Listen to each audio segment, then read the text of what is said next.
Fala pessoal, boa noite, tudo bem? Bom, o papo de hoje é com o Totti, Bartolomeu Bueno de Miranda Neto. Já já ele deve entrar. Lembrando que amanhã não tem live, mas que na sexta nós temos o Sergiano Ribeiro de Mendonça, no sábado o Rodolfo Scali às 6 da tarde, e no domingo, eu acho que é 1h30 da tarde, eu vou confirmar esse horário, tem o Martin Fuchs. Como vocês perceberam, para quem já entrou aí, hoje não teve a live com o Marco Kutcher, eu falei com ele, ele estava com um pouco de problema de conexão, então a gente acabou nem tentando, eu não deixei recado para vocês, mas ele se comprometeu em fazer na semana que vem, ou quando eu quiser, então eu vou tentar remarcar para a semana que vem, reorganizar essa data para fazer direitinho. Então, infelizmente, nem a de ontem com o Busti, nem a de hoje com o Marco aconteceram, mas elas vão acontecer um pouco mais para o futuro, tá? A semana que vem está um pouco confusa, os horários, eu me atrapalhei um pouco no calendário, me perdi, então não sei como é que eu vou fazer. A gente vai ter as lives, eu garanto que em algum dia o Rodrigo Chaves está confirmado, tem algum dia que eu confirmei com o François Mati e parece que ele vai entrar nesse horário das 6 da tarde também, então eu preciso me organizar um pouquinho, eu preciso sentar e olhar o calendário, que eu realmente não fiz. Então desculpa aí pessoal que está perguntando como é que vai ser na semana que vem. Eu estou tentando me programar com antecedência, mas às vezes eu não consigo. Mas assim que eu falar com as pessoas e organizar direitinho, eu passo a agenda para vocês, tá? Bom, o Totti eu acho que não entrou ainda, estamos esperando ele. E eu acho que vai ser bem legal. Deixa eu só ver se tá tudo certo aqui com a conexão. O Totti já tá aí, tá ótimo. Beleza, já vou chamar você, Totti, a gente já começa.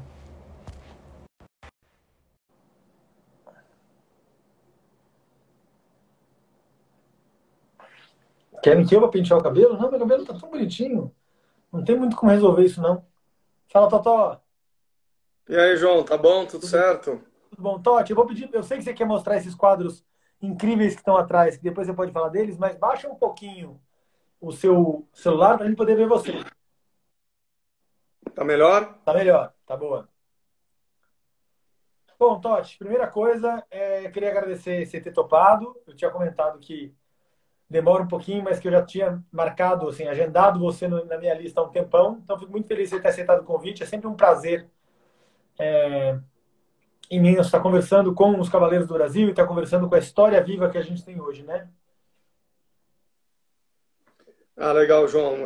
Fazia um tempo já que a gente tinha comentado sobre isso aí, até antes de começar, né, as lives lá em Santo Amaro e tudo.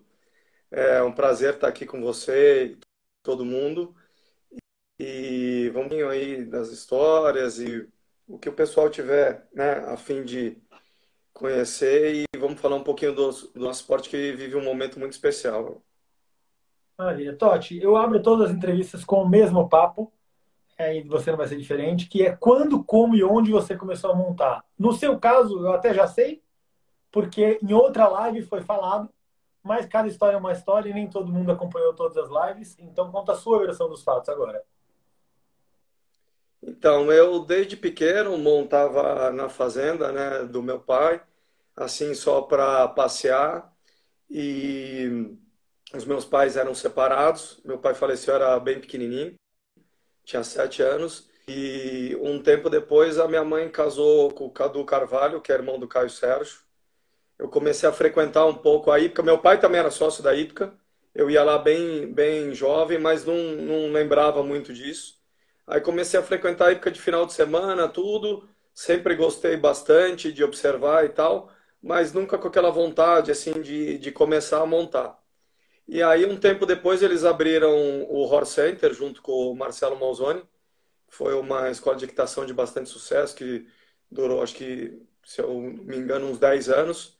E aí eu iniciei lá, junto com o Caio e toda a equipe que ele tinha lá, que eram instrutores de altíssimo nível. Então eu já tive a sorte de começar com o Caio e foi de grande influência na minha formação equestre. Você tinha quantos anos nessa época, Totti? Você ouviu? Desculpa, João, não te ouvi. Você está me ouvindo bem, não? Eu tô te ouvindo super bem, você tá me ouvindo? Às vezes está cortando um pouquinho. Agora eu estou te ouvindo melhor. Tá, eu tô te ouvindo super bem. Eu vou ver aqui se eu consigo levantar um pouco o celular, porque ele tá apoiado num tecido. E, e aí pode ser que esteja entrando o microfone esteja tampado. Vê se melhora agora. Melhorou, melhorou. Boa. Quantos anos você tinha quando você começou a montar a TOT lá no Horse Riding Center? Então, se não me engano, 12 ou 13, alguma coisa assim. Tá, e aí você ficou por ali e você chegou a saltar as categorias de base? Você é dessa geração que era direto júnior, não? Não, eu saltei, no meu primeiro ano eu saltei, tinha a categoria de principiantes, eu saltei o Campeonato Paulista de Principiantes, acho que só tinha em São Paulo, não tinha a nível nacional. Saltei o primeiro ano principiante e aí saltei o meu último ano de mirim. Então foi rápido, um ano ali no principiante mirim e aí depois no outro ano a gente já teve que ir direto encarar o júnior ali, que era um pulo significante. Eu acho que esse é um comentário que assim, a gente sempre fala como se fosse uma coisa natural, eram outros tempos e tudo mais. Mas por que você acha que acontecia isso e como é que vocês acham que vocês lidavam com isso, né? Porque hoje em dia a gente tem mini-mirim, pré-mirim, mirim, pré-júnior, júnior, Young Rider, e aí sim o sênior, né? São 7 categorias, onde antigamente eram 3. E tantos e todos os profissionais que estão hoje, na verdade, muitos começaram direto no júnior, como se fosse uma coisa tão normal. Você acha que o esporte mudou nesse nível? Você acha que dificultaram as provas? Você acha que a gente é menos corajoso? Eu acho um pouco de tudo. Teve uma evolução muito grande, né? Principalmente no nível de cavalos e principalmente que eu acho de conhecimento, né? Antigamente, na minha época foi onde começou a gente a ter um pouquinho mais disso, né? Tiveram logo depois o NEC foi o primeiro, né? Eloy e Coronel Renildo, eles desbravaram isso aí. E depois a gente já começou a ter muito mais informação. Toda hora a temporada na Europa, Vinícius, Caio, Vitor, Felipe. Então a nossa geração já deu sorte de ver esses grandes cavaleiros de volta aqui ou fazendo temporadas lá e voltando. Então a gente já começou a ter uma informação já de. Totti, espera que deu algum problema. Você está me ouvindo ou não? Você me ouve? Não, né?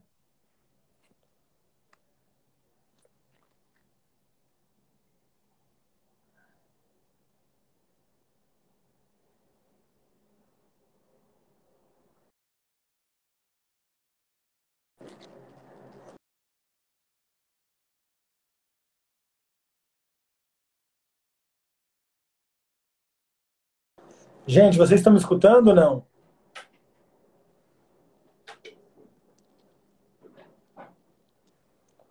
Tá, então tá bom. Eu vou colocar o Totti de novo, porque travou aqui e o áudio dele foi embora. Deixa eu colocar ele aqui de novo.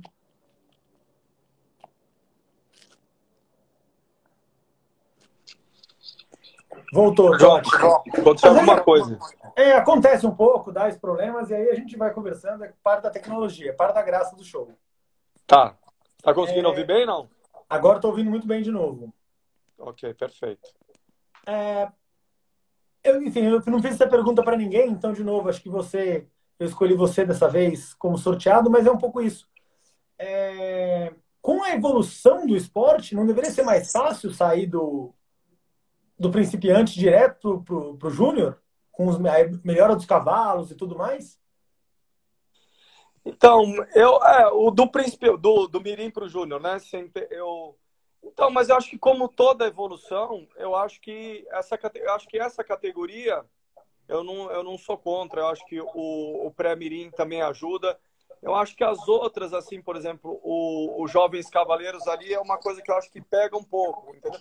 Até porque você pega nos principais concursos, hoje você tem que abranger todas as categorias para poder viabilizar os concursos, mas eu acho que a pessoa fazendo 18 anos ali, ela pode ir tranquilamente para o amador, né, para o proprietário, e aí, isso aí fez com que as pessoas se acomodassem um pouco nessas categorias, entendeu? Que aquilo ali, naquela época, não tinha. Então, você tinha que estar sempre se puxando para cima. Nesse ponto, eu acho que a gente tinha que ser um pouquinho mais atirado. Hoje em dia, a gente tem um pouco mais de condição de cumprir essas categorias e são os degraus que eu acho que são importantes. Maravilha. Totti, você lembra quem foi o seu primeiro cavalo? O primeiro cavalo assim, que eu tive resultados bons foi um cavalo que chamava Tango. Era um cavalo lá da escolinha do Horse Center. Ele tinha uma peculiaridade, assim, ele era meio complicado de água, né? Naquela época a gente já saltava em tudo quanto era prova, rio, assim. E não sei, eu tinha alguma coisa com ele que comigo ele ia ali. Então a gente fez bons resultados. Eu fui segundo nacional do concurso Bradesco, que era bem tradicional, e bons resultados. Era um cavalo que era bem competitivo, assim. Me deixou já logo no começo para poder estar perto dos principais conjuntos. Porque aquela época ali, a geração já era muito forte. A gente pegou o final da Luciana Diniz, aí tinha a Doda, Bernardo, tinham vários cavaleiros já super competitivos ali, que sempre puxaram o nosso nível o mais para cima possível. E o primeiro cavalo que você ganhou, que ele foi de sua propriedade, você lembra? Ganhei do meu ex-padrasto, do Cadu, chamava Pingo. Era um cavalinho pequenininho, tordilho, que também foi bem legal. Tinha uma montabilidade muito boa e foi de grande importância na minha formação. Bom. E aí, tudo bem, você tá lá, você saltou as categorias de base, como você falou, foi saltar júnior. Quando você pensa em levar o esporte a sério? Então, João, como eu falei, foi muito rápido. Como eu sempre fui muito determinado, assim, interessado nas coisas, eu estudava de manhã e aí eu já ia direto para lá, almoçava lá e ficava o tempo inteiro colado ali no Caio e tudo. Então, eu tentei, já desde o começo, ser tipo um pouquinho um braço direito, né? Ele tinha outras pessoas mais experientes ali dando aula, tudo. Mas com 16 anos eu já era profissional. E aí já fui tocando a Caio. O Caio, na época, tinha vários cavalos, ele montava para o Marcelo Malzoni. Então, vira e mexe, sobrava alguma ou outro cavalo da tropa dele. Ele sempre tinha alguns aras, algumas situações que queriam mandar os cavalos para ele. E aí eu já fui fazendo um pouco essa parte de dar um suporte para ele. Então, foi rápido. Com o começo dos 16 anos eu já era profissional. Isso é uma coisa curiosa. Ontem, na live da Bárbara, que está aí saindo candidata à presidência e tudo mais, ela falou muito sobre a formação de profissionais e dessa coisa de você, não sei se é homogeneizar ou se você estabelecer um parâmetro para dizer quem é profissional do hipismo. Na sua época não era isso, né? Você um belo dia acordou e falou, bom, agora eu sou profissional e é isso aí. Exatamente. Naquela época também tinham muito menos, né? Era um número muito menor, então tinham menos profissionais. Era um pouquinho diferente. Hoje em dia eu vejo muitos profissionais, né? Começando cedo, às vezes até um pouco do nada, mas excelentes profissionais.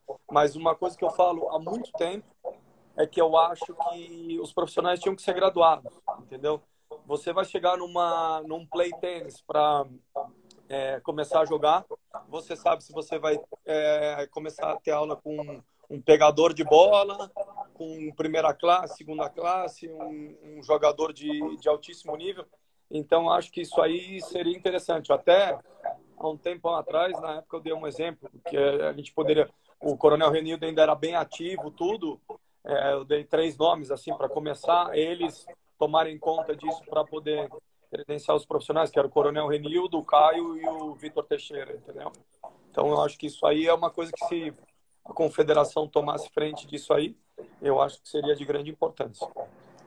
Bom, você virou profissional, então, com 16 anos.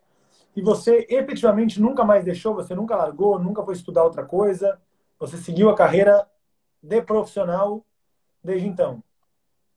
Eu entrei de cabeça e nunca mais deixei. Eu gostava muito de tênis, eu jogava, praticava outros esportes e tal, mas a partir do momento que eu comecei a montar mesmo e vi que era aquilo ali que eu queria para minha vida, aí eu fui com tudo. Qual que é a maior dificuldade em se profissionalizar, Totti? Ô, João, é aquele negócio que a gente vai conviver a vida inteira, né?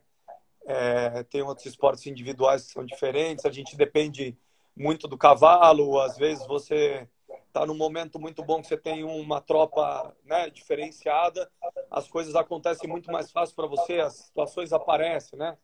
Mais alunos, são cavalos novos e tal, esse tipo de coisa. Então, várias vezes durante a minha carreira eu já tive, pô, por que que eu ainda sigo nisso?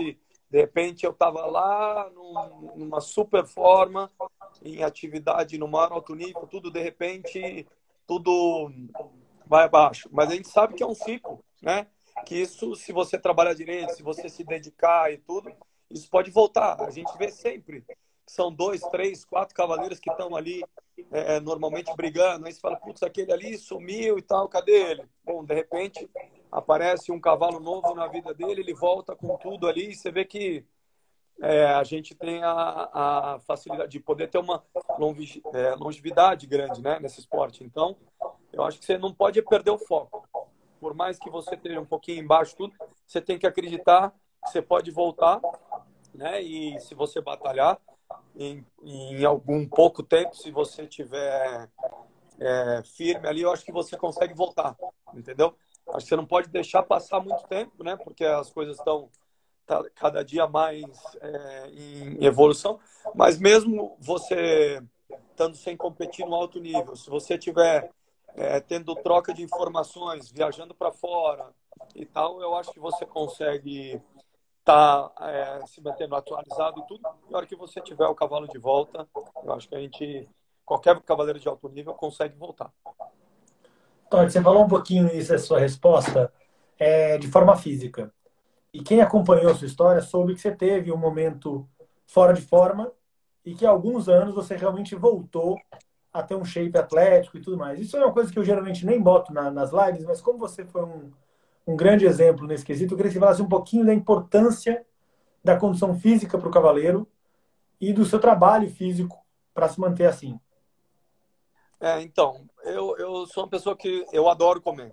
Eu como muito. Até eu tenho um pouquinho de sorte para o meu biotipo era para eu ser obeso, obeso, obeso. Do jeito que eu como, entendeu?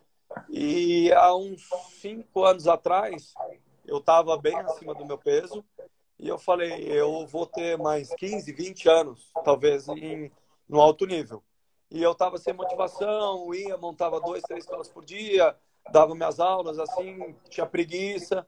Eu falei, ou eu tomo uma iniciativa agora na minha vida, ou eu vou ficar mais um aí acomodado, daqui a pouco eu vou ficar o professor do dia a dia ali e minha carreira vai ficar estacionada. E eu já vi grandes, grandes cavaleiros se acomodarem e ficarem parados aí no tempo e tal.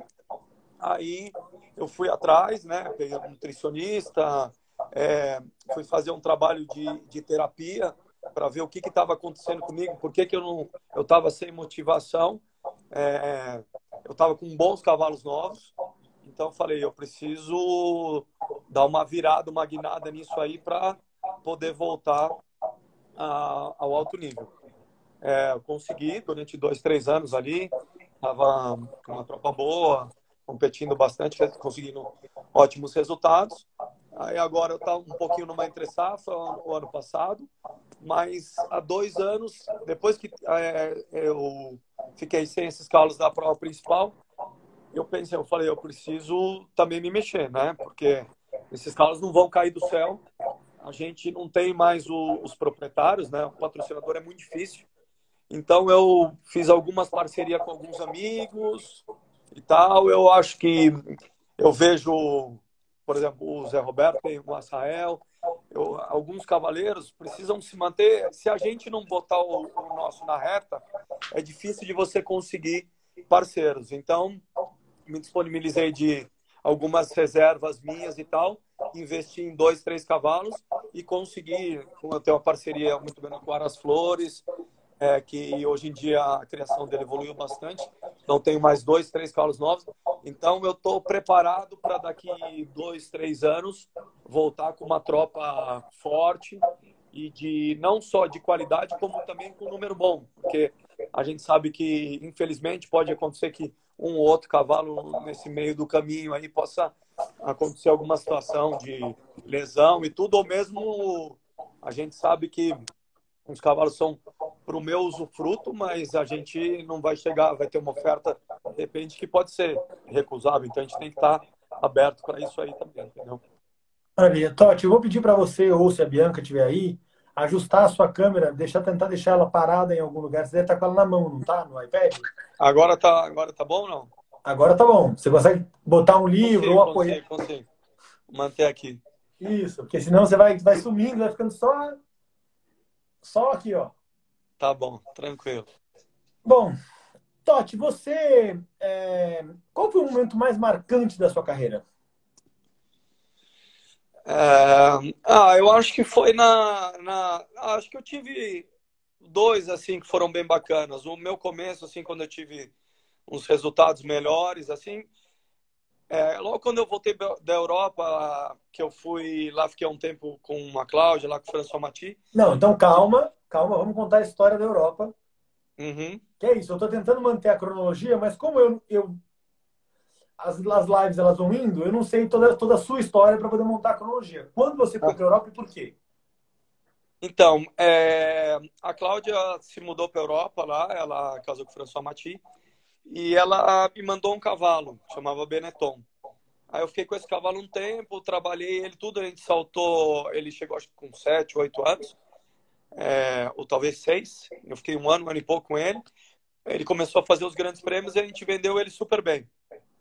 Aí ela me convidou para ir lá para a Europa para passar uma temporada. Eu fui, fiquei um tempo lá trabalhando para eles. E a gente, no final, o tempo inteiro ficou pensando em juntar um time de cavalos para trazer para vender aqui para o Brasil. A gente trouxe 4 cavalos, que eram muito interessantes. Um já foi vendido logo de cara, o Apollo. Aí eu mantive os outros 3 cavalos, fiz 2 concursos. A gente já vendeu os outros 2 cavalos rapidinho. E tinha um cavalo que era mais difícil, que era um cavalo que chamava Nash, que era um cavalo de grande prêmio. Já tinha saltado que já tinha saltado coisas importantes. Era um cavalo bem complicado. Foi o cavalo que me colocou assim nos grandes prêmios, nas provas mais fortes.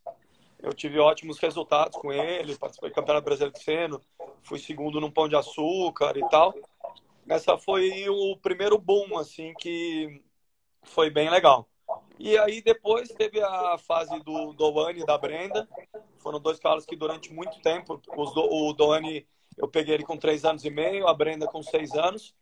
Um saltou até os 16 anos, a outra até os 17. E durante esse tempo todo eu consegui ter resultados bem interessantes e foi aí que eu vi que naquele momento eu falava, vou ter esses 2 cavalos, e eu não pensei um pouquinho naquela época, eu era muito jovem, na reposição desses 2 cavalos. Aí de vez em quando aparecia um outro e tal. Eu tive um tempinho numa entre safra, né? E aí depois veio o Replay, que foi o cavalo mais importante que eu tive, assim, que eu montei. Foi um cavalo meu, que eu comprei ele com 4 anos, do Chico Cirne Lima, criação dele. Foi um cavalo que eu fiz pouco a categoria de cavalos novos. Infelizmente, ele não tinha uma saúde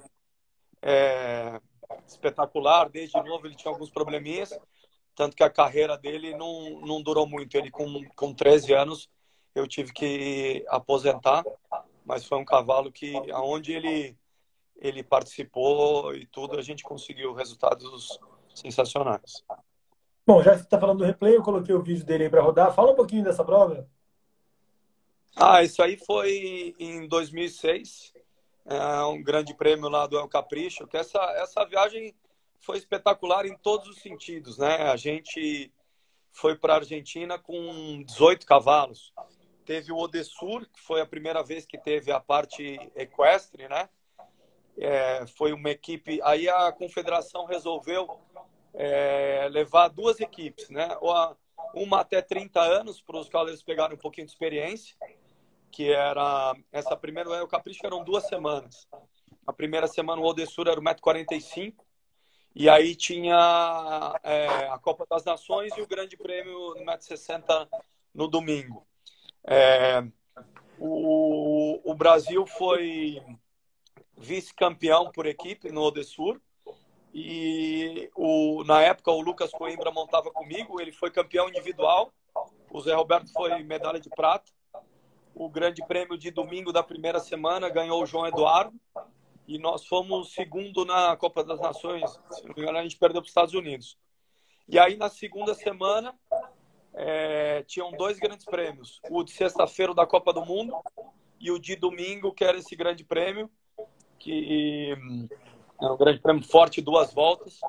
Então, eu tive a felicidade de vencer o grande prêmio de sexta-feira da Copa do Mundo e vencer o grande prêmio de domingo.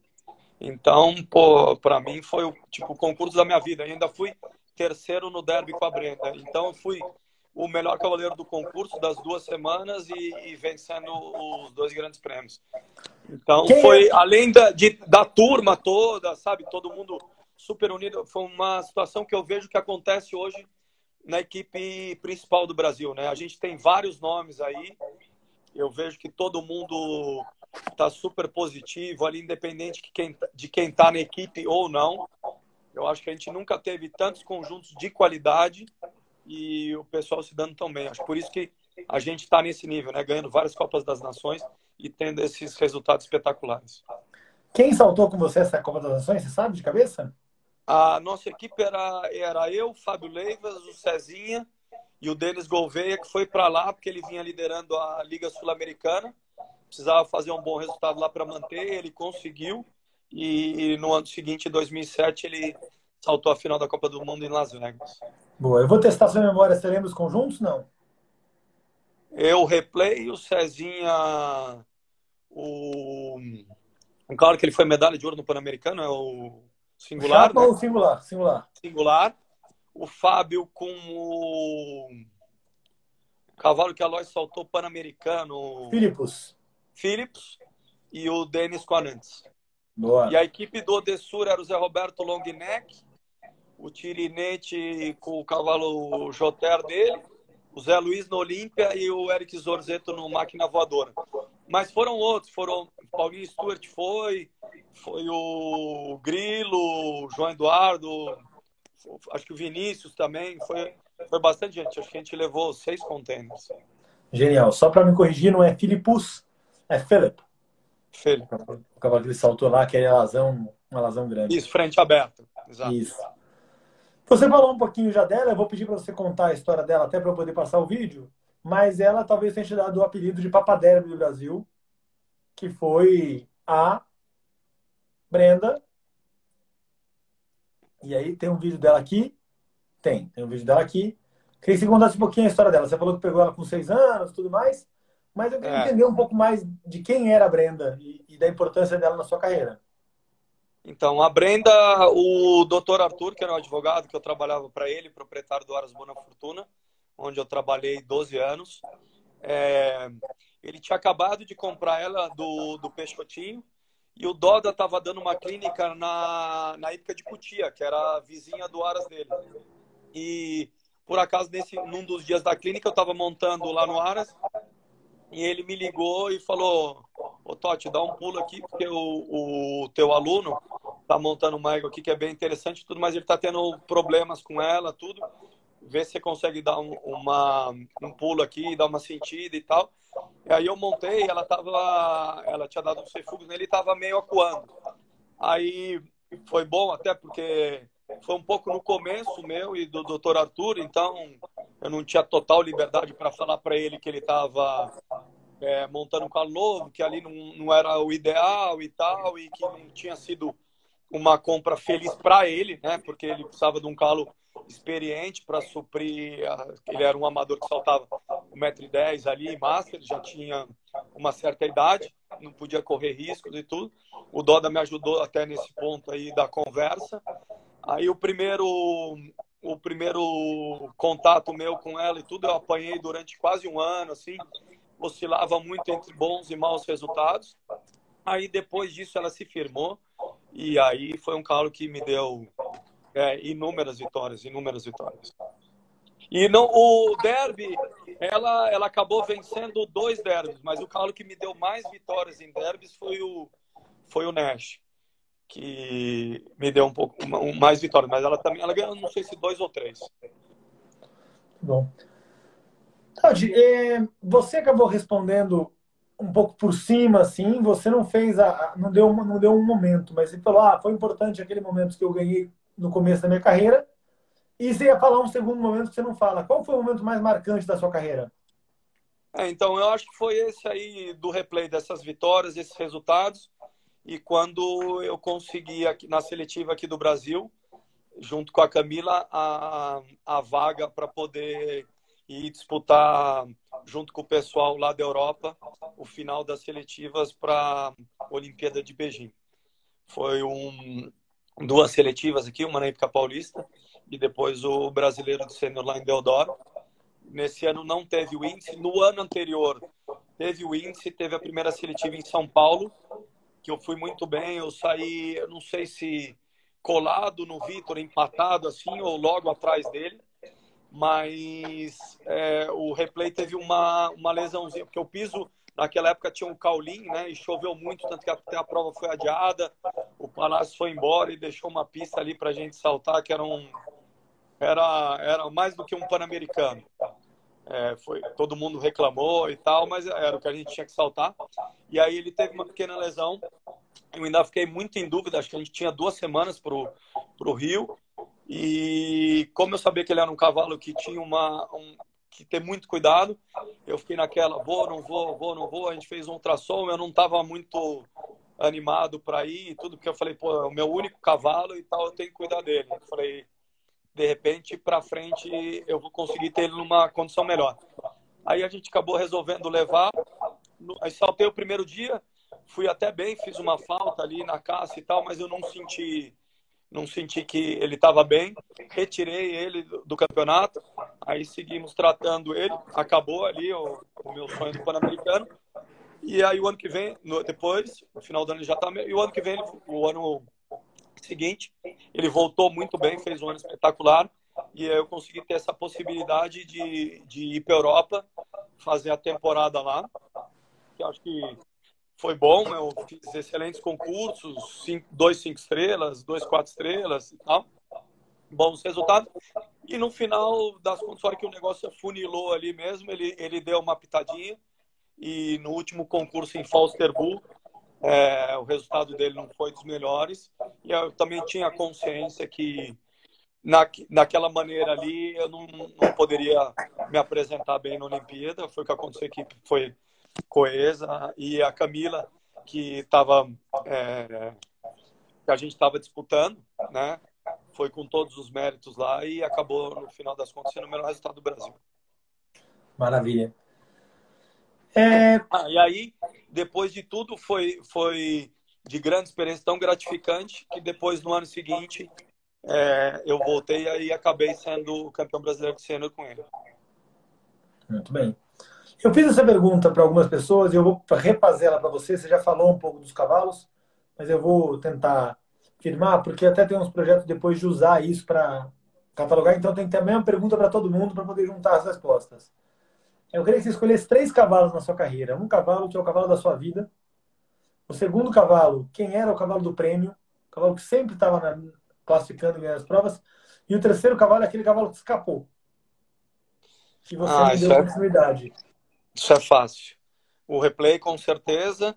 E o cavalo do prêmio eu tenho que dividir um pouquinho, porque o Doane também foi um cavalo que ganhou muito. Quem foi o Doane? Doane foi um cavalo criação do Aras Pancari, do Ricardo Miranda, que foi vendido num leilão. E era Marcelo Artiaga já tinha falado que era um dos cavalos especiais do leilão e tudo. E aí o meu padrasto acabou comprando metade. E metade acabou continuando com o Aras, com o tio Ricardo. E ele, desde novo, foi um cavalo assim, precoce. ele nas categorias, naquela época tinha o Potro do Futuro, né? E ele foi vice-campeão nos 4 anos, porque no primeiro dia eu vacilei um pouquinho, passei um pouco do tempo com ele, perdi um ponto na nota. Aí ele ganhou o 5, o 6 e o 7. Ganhou o Brasileiro de Sênior Especial, ele também ganhou o Derby, era um carro que era super vitorioso, um carro que eu tinha o maior xodó do mundo. Uma vez eu estava com uma tropa super boa, num indoor, eu emprestei ele para o Zé Luiz montou ele de cara, ganhou uma prova no indoor. Depois eu emprestei ele também uma vez para o Ronaldo Milan, que era um dos primeiros anos dele de amador, tudo. Ele foi no Campeonato Brasileiro, foi campeão. Era um carro que tinha uma estrela assim, fora do comum, tanto que o cavalo, ele no final da vida dele, ele lutou bastante, porque ele teve 4, 5 cirurgias de cólica. No começo, no final, ele tinha que comer 5, 6 vezes por dia, igual passarinho, e acabou morrendo com 18 anos. Então, o replay, e aí eu tenho que dividir um pouco a Brenda com o Doane. E o carro que me escapou, nesse ano aí da seletiva da Olimpíada, eu fui para lá, na época eu montava na época paulista, e montava num outro Aras, e eu montava alguns cavalos do Constantino Scampini e do Rommel, aqueles do Aras R. Klee. E quando eu tive a oportunidade de ir para lá, um dia eles me chamaram e falaram assim, ó, você está indo para lá, você vai fazer uma temporada longa, a gente gostaria de ter um cavalo importante. Então eles me deram uma quantia em dinheiro muito boa, que dava para comprar um cavalo de altíssimo nível. Aí eu vi alguns cavalos lá e tal, que eu tinha tempo, eu estava só com o replay, eu não consegui levar outro cavalo, e era uma condição super apertada, o dinheiro que a gente tinha era curto, tanto que eu tive muito apoio lá do Caio e do Caim, acabei ficando do Pedro e do Caim, acabei ficando na casa deles, foi uma coisa que me ajudou muito no manejo deles também. E aí, um certo dia, eu caí com alguns contatos e tal. Vamos ver um cavalo e tal, um garanhão. Ele tinha 8 anos. Aí eu fui lá, experimentei ele e fiquei louco nele. Liguei para os proprietários e tal. Ele era um pouquinho abaixo da tarifa que a gente tinha. E aí eu ainda fiz o comentário, pô, o cavalo ele é inteiro, o garanhão. A gente ainda pode fazer dinheiro em sêmen com ele, tudo. Eu acho que esse cavalo, ele pode se pagar em sêmen durante a carreira. E aí, infelizmente, eu falei com eles que o cavalo era inteiro, tal, eles comentaram com uma pessoa que também era parceira deles, que eu trabalhava, e aí a pessoa comentou, não, pô, por que vocês vão comprar um cavalo, gastar um dinheirão, tudo, vocês estão criando e tal, vai aparecer vários cavalos e tal, acho que não tem necessidade. Bom, esse cavalo era o Prince, que depois foi o grande cavalo do Rodrigo Marinho. E esse cavalo, quando veio para o Brasil, os dois que eram os investidores estavam lá no Polano. Quando o André Miranda entrou montado no cavalo, eu falei, poxa, eu conheço esse cavalo. Eu perguntei para o André me falou, é o Prince e tal. Eles viram o cavalo saltar lá. O cavalo saltou espetacular, o VIP que quis comprar o cavalo. E acho que esse aí foi a grande perda, assim, porque acho que um cara que poderia ter me colocado no cenário internacional ali, com muitas condições e para ficar durante um alto nível por um grande tempo. Um espetáculo. O Prince é realmente fenomenal. A sensação assim que eu tive parecida, assim, quando montei excelentes cavalos quando eu montei para o Dodge Pratina ali e tudo, mas ele era diferente. Ele tinha 8 anos, ele estava no começo, ele tinha feito uma prova de 1,50 m. A pista, quando eu experimentei, ele, você quase que não via areia de tanta água que tinha na pista ali, mas a sensação, a montabilidade, tudo assim, era uma coisa fora do comum. E isso também foi antes de eu ter montado esses cavalos deles lá, então foi uma coisa que me marcou bastante. E você acabou não trazendo nenhum cavalo nessa empreitada? Os proprietários desistiram?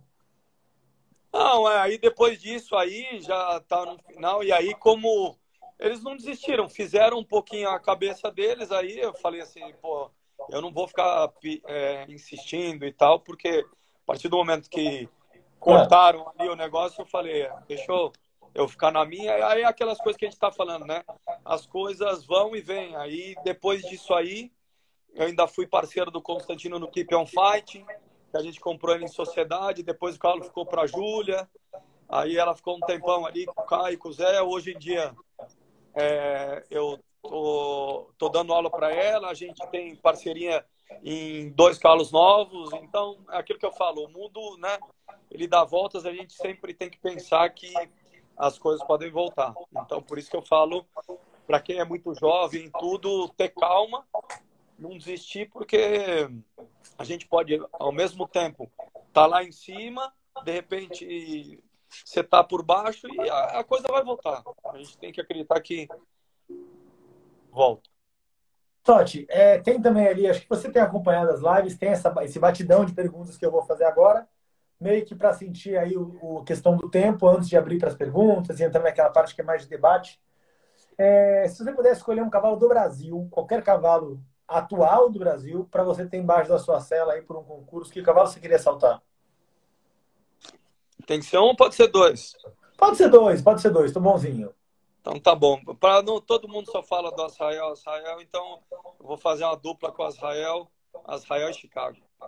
A dupla que tá todo mundo até agora. Quem não falou Israel, falou Chicago. Tá ótimo. E da história do Brasil? Que cavalo você queria montar?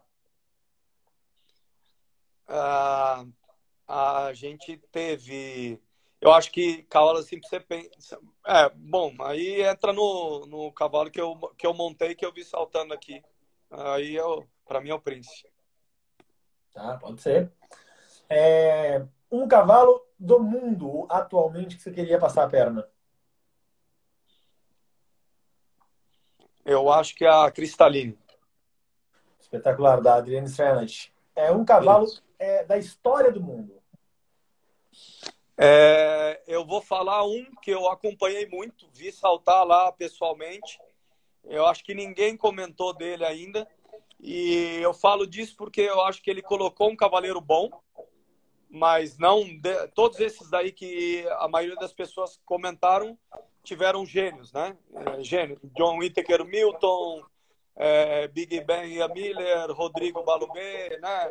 Shutterfly. Então, para mim, cavalo fora da curva foi o Whit Soto, do Jeff Billington. Colocou ele como galera número 2 do mundo durante algum tempo. Maravilha. Qual o seu concurso favorito no Brasil? O indoor. O indoor, sem dúvida. Se E você... eu gosto de saltar dentro, é uma coisa que me agrada, ainda sendo em casa e a dimensão que tomou o concurso hoje em dia. A única pena é a gente não poder ter, hoje em dia, essa fronteira aberta para poder, igual já aconteceu, de virem vários conjuntos de fora, que iria engrandecer demais, porque o concurso, você acompanha bastante isso, você sabe que ele, de estrutura, não deve nada para nenhum internacional do mundo, né? Não, é incrível mesmo. Se você pudesse saltar um percurso da sua vida de novo, que percurso você queria refazer? Um percurso que eu queria...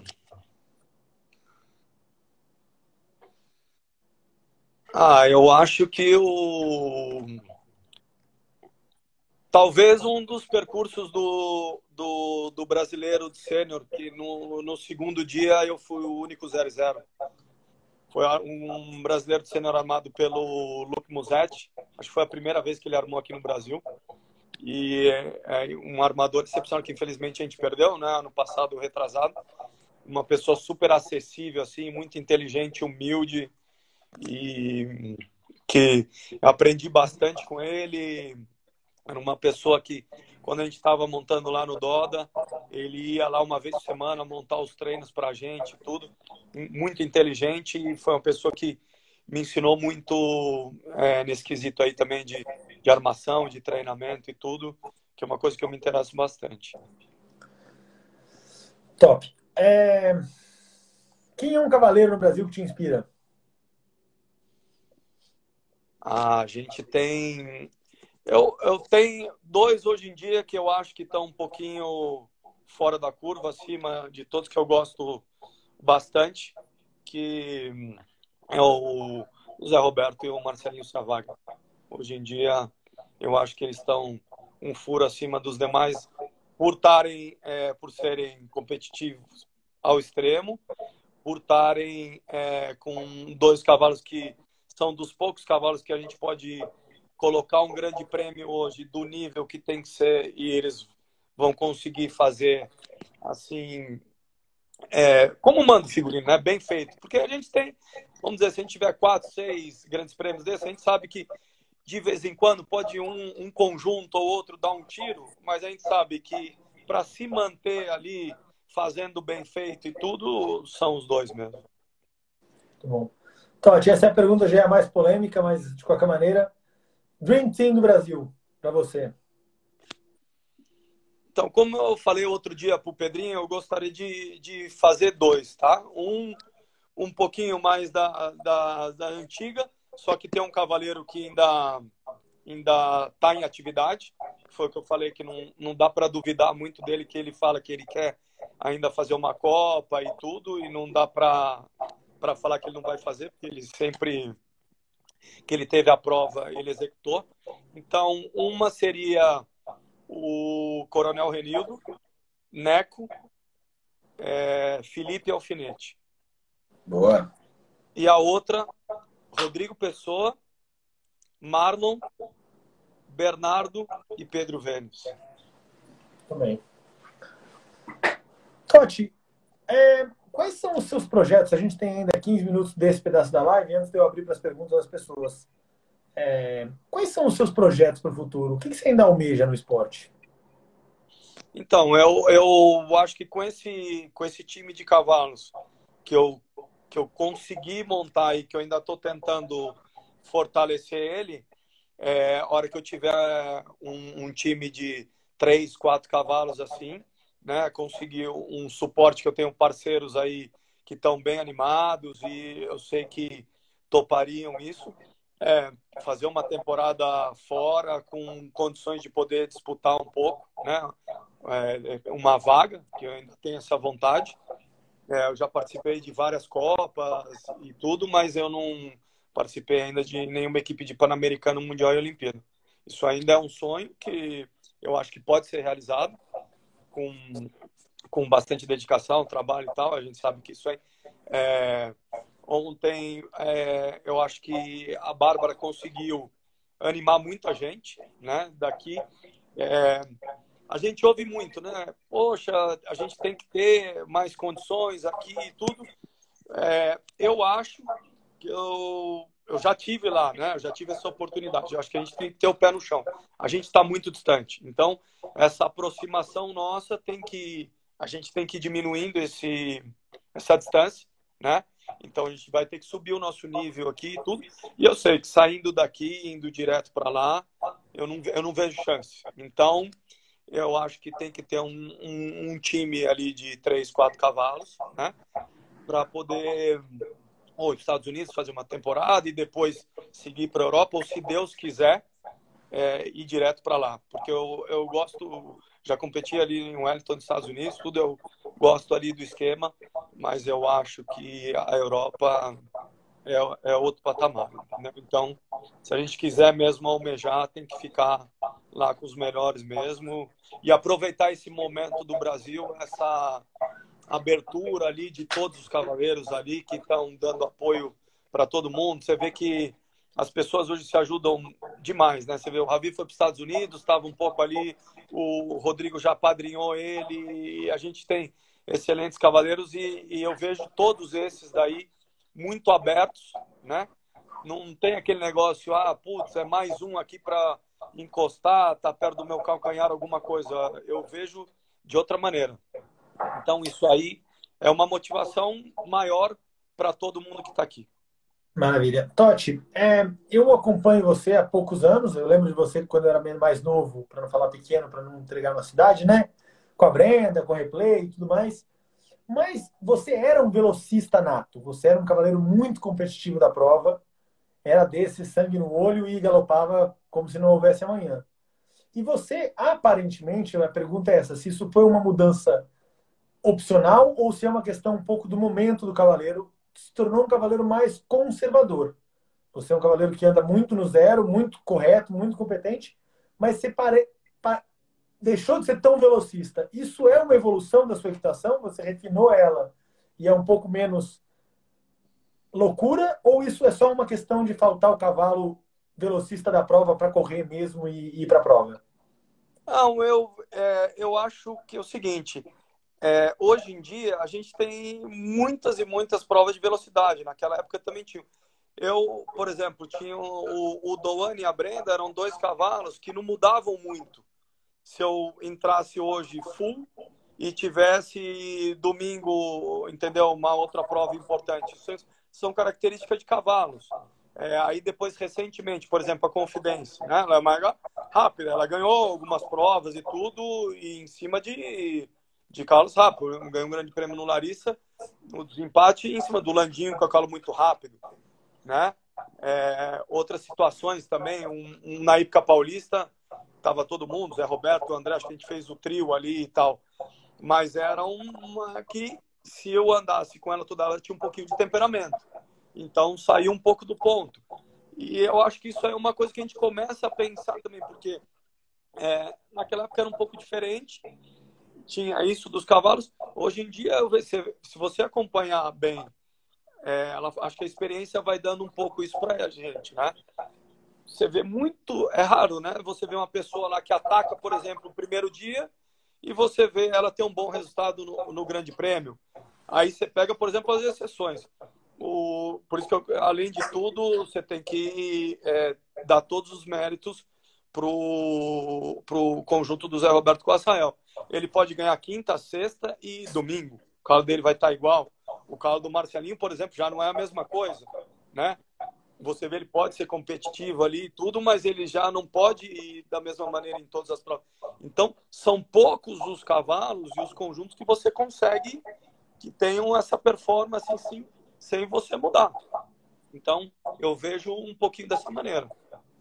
Maravilha. As pessoas estão comentando exatamente isso, que você está construindo os cavalos novos, que o Zé Roberto falou que depende do cavalo, depende do momento. E é um pouco nesse sentido, assim, é muito comentado, alguém aqui mais cedo falou da elegância sua montando, da finesse, e eu acho isso é um elogio, não é uma crítica. Você pensa o momento, você pensa a construção do concurso. O Neco, se eu não me engano, foi na live do Bernardo, ele fez isso. O Bernardo entrou numa prova de caça lá na Europa, galopou a milhão, no primeiro dia ganhou a prova, aí o Neco falou, parabéns, agora você vai fazer 12 pontos no Grande Prêmio. Você acabou com o seu campeonato. Uhum. Então, Um só. pouco isso, eu acho que é um pouco isso. E uma outra coisa também, não sei se você vai perguntar, mas complementando isso um pouco, que eu vejo, que o pessoal tem falado muito aí dos cavalos novos não chegarem, né? Você iria Isso a gente perguntar fala isso? no comecinho da próxima live, que aí eu acho que Tá é um bom. assunto que eu quero abordar com você mais Aham, longamente, porque eu acho que você é um dos caras mais legais para entrar nesse assunto. aham. Isso, verdade. O Rodrigo Pessoa está assistindo, ele me corrigiu. Foi o Ludger que falou para o Bernardo, não foi o Neco.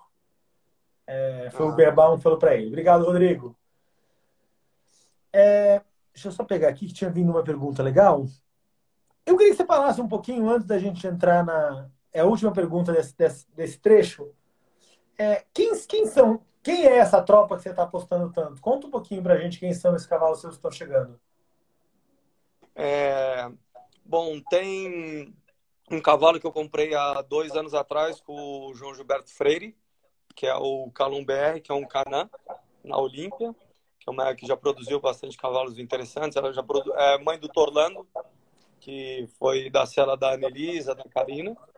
É um cara que eu aposto muito. Ele tem muita coisa que o replay tinha, uma inteligência assim fora do comum, um cara que engana um pouco, parece ser um cara que tem um sangue extraordinário assim, muito, muito, muito respeituoso, uma força bem significativa, importante.